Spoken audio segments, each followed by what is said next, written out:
Hello, Owl fans, and welcome to another edition of the FAU Baseball Insider, your inside source for all things Owls baseball. I'm your host, Jared Smith. My guest, as always, head coach of the FAU baseball program, John McCormick. And coach, it's going to be a very exciting week here in the FAU baseball world. The Owls had a weekend off, and what'd you do with your time away from the ballpark? Recruiting on Friday, recruiting on Saturday, and then to spend some time with Katrina and the kids. And we went to the pool and the beach and had dinner, saw a movie, you know, the usual stuff. The usual stuff. Yeah. Well, now it's back to work, and the Owls have 4 games this week to conclude the regular season, a very important week, as it has been pretty much every week over the last couple of months. But let's start with the early part of the week, a non-conference game against UCF. It'll be the first game for the Owls in 6 days. What are you expecting in that Tuesday affair with the Knights? Well, we're going to leave tomorrow and drive up there, and of course we play tomorrow night. As I said to the team earlier, we just need to continue doing what we're doing. You know, pitch well, play good defense, get some timely hitting.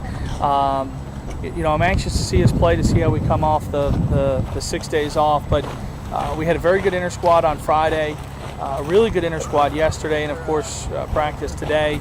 And I'll say it like I've said, this is a good group. They got a good understanding. They know what they need to do to get ready, and you know, it should be a good game. The weekend for FAU, the Owls welcome a very familiar rival, Florida International, and I actually stumped you before the Bethune game. I asked you what was the team that FAU has played the second amount of times before FIU. They played FIU the most, Bethune's the second most, and that rivalry will be renewed. The Owls have played Florida International 74 times in the history of the program. They'll make it 75, 76, and 77 to the weekend. 3 important games to close out the 2010 regular season. Well, with them being so close over the years, we've played them, you know, midweek. We've been in the same conference. You know, at some points back in the old Transamerica days, we were playing them 8 times a year. You know, between 3 game series plus the conference tournament. And, you know, it's always been a good rivalry. They got a nice program. They do a very good job. They got good players. You know, we face them every year, so we're looking forward to a good weekend. And not only is it going to be the last regular season series for the Owls, but they have an opportunity to clinch the top seed in the Sun Belt Conference. 2 victories against the Golden Panthers will get it done, and that's the regular season goal for the Owls, is to win the top seed and then advance on as the number 1 seed into the Sun Belt tournament. So obviously a lot on the line this weekend. Well, it's, as I told the guys, I said we don't look at it that way. We need to just continue to do what we've been doing. You know, our goal at the beginning of the year was to win the regular season of the conference. And when you win the regular season of the conference, 9 out of 10 times you get the number 1 seed, which makes the conference tournament a little bit easier. And just continue to win 2 out of 3 each weekend. And you win 2 out of 3 each weekend, you're going to put yourself in a position to do what we have an opportunity to do. And but we don't want to harp on it. We don't want to sit there and say you win 1, you do this, you win, you know, because then you're kind of looking over your shoulder, opposed to just keep going forward and winning games like we've been doing, and don't worry about what happens if you do this or if you do that.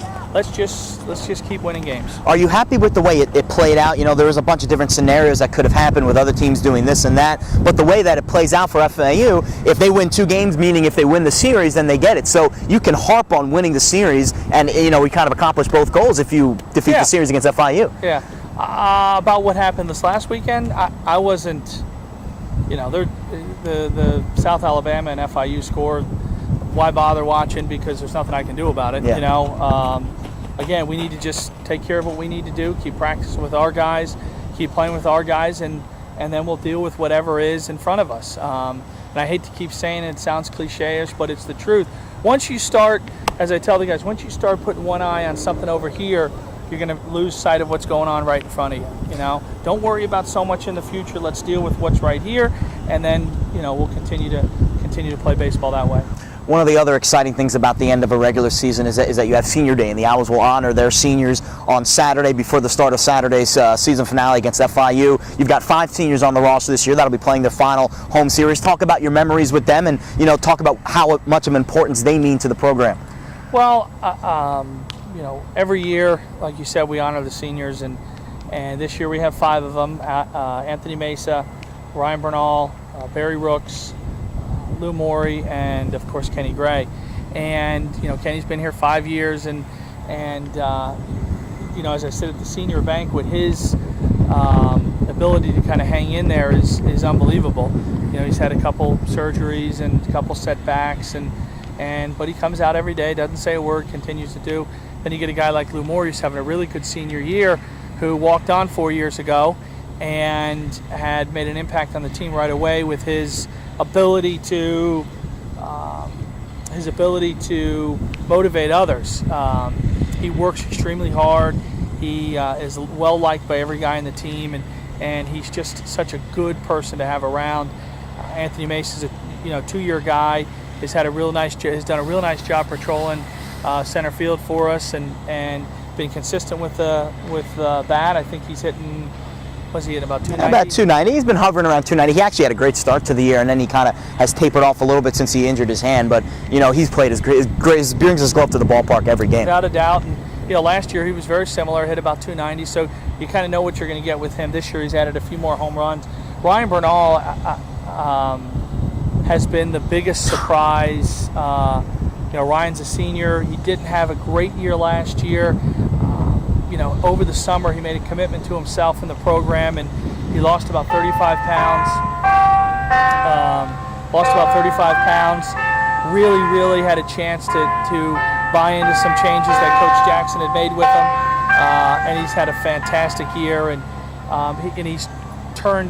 he's got that bulldog mentality, which is something that he was kind of lacking last year.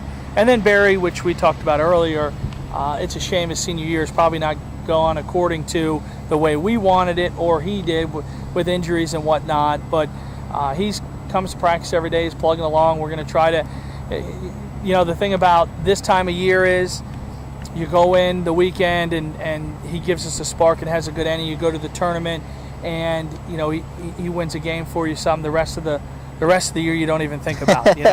So he's a guy that we'd like to see kind of get on track, because he's ultra competitive and he wants to win, but his elbow hasn't been 100% this year, and I give Barry a lot of credit. He continues to go out there and he goes, I'll do what I can, Coach. Just give me the ball. I'll do what I can. All right, Coach, we've made it through 50 games. You've got 4 left in the regular season, and you've got the postseason games. Is this where you expected this team to be at this point? I mean, they've been playing at a very high level, especially in conference play, pretty much every week of the season, and I know you've been very pleased. I think so. We going into the year, like every year you have some question marks, but with this team, you had so many new guys. You're going to have a new third baseman, you're going to have a new second baseman, new first baseman, new catching for the most part, new left fielder, new right fielder. 2/3 of your rotation was going to be new. So it was just a matter of how quickly they gelled, and they did that very quickly. And this is the situation we wanted ourselves to be in at the end of the year, with an opportunity. We have an opportunity in the next 4 days to become conference champs, regular season, get the number 1 seed in the tournament, and that would give you a really good opportunity to win the thing when we go to Murfreesboro. This is where we wanted to be, and now, as I've told them all year, it's right there in front of all you got to do is just hold on to it, and I'm positive we will. All right, sounds good. It should be an exciting week in the FAU baseball world as the Owls wrap up the regular season. That's going to wrap things up here for the FAU Baseball Insider. My guest, as always, head coach John McCormick. I'm your host, Jared Smith. Thanks for tuning in, and Coach, go ahead, take it away. See you at the ballpark. See you at the ballpark. Have a good one.